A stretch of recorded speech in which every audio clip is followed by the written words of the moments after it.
PM చేయడమే మా రైతుల కర్తవ్యం సార్. దానికంటే ముందు ఒక పని చేద్దాం మనం, నువ్వు సరే అంటే ఆ పని చేద్దాం. అదే ఆర్ట్స్ కాలేజ్ మళ్ళీ 5 లక్షల మందితో మీటింగ్ పెడదాం, ఆ రాహుల్ గాంధీని పిలిచి పెడదాం సార్.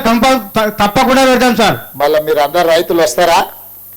చాలా మంది వస్తాం సార్. మేము రైతులు ఇక్కడ వరంగల్ జిల్లాలో దాదాపుగా రైతు, వరంగల్ జిల్లా అంటేనే రైతు సార్. ఇక్కడ చాలా మంది వస్తాం సార్. మీ తరఫున ఢిల్లీ పోయి మేము రాహుల్ గాంధీ గారిని పిలవచ్చా వరంగల్ కు రమ్మని? వస్తా సార్, నేను వస్తా సార్, కంపల్సరీ వస్తా సార్. అదే అదే మరి మీ తరఫున అందరి తరఫున పోయి రాహుల్ గాంధీ గారిని వరంగల్ కు పిలిస్తే నెలాఖరికి మరి పెద్ద సభ పెడతాం. ఓకే సార్, కంపల్సరీ నేను వస్తా సార్. మేమందరం మా రైతులందరం తీసుకుని వస్తాం సార్. ఓకే ఓకే ఎలా మంచిది, సంతోషం. వరంగల్ సభ పెట్టుకుందాం అయితే మరి. Okay sir, thank you sir. Okay మంచిది, సంతోషం.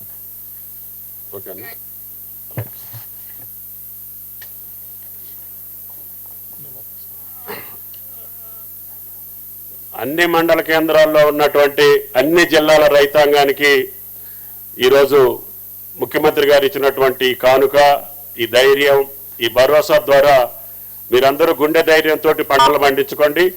తప్పకుండా ఇంకా చేయాల్సినటువంటి అనేక రకమైన కార్యక్రమాలు తప్పకుండా చేసే శక్తిని మీ ద్వారా ఈ ప్రభుత్వానికి కల్పించాలని, మీ ఆశీర్వాదం రేవంత్ రెడ్డి గారి ప్రభుత్వానికి మాటిచ్చినటువంటి రాహుల్ గాంధీ గారికి, సోనియా గాంధీ గారికి ఉండాలని చెప్పి రైతాంగం పక్షాన అఖిల భారత కాంగ్రెస్ నాయకులకు కూడా ధన్యవాదాలు తెలియజేస్తూ గౌరవ ముఖ్యమంత్రి గారిని రైతులను ఉద్దేశించి ప్రసంగించవలసిందిగా కోరుతున్నా.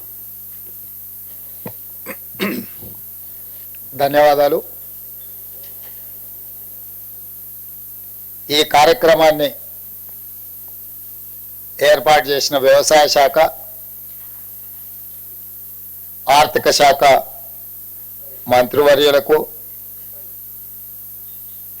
ఇందులో పాల్గొన్న శాసన మండలి చైర్మన్గా పెద్దలు గుత్తా సుఖేందర్ రెడ్డి గారు, అసెంబ్లీ స్పీకర్ శ్రీ గడ్డం ప్రసాద్ గారు, మంత్రివర్యులు ఉత్తమ్ కుమార్ రెడ్డి గారు, దుద్దిల్ల శ్రీధర్ బాబు గారు,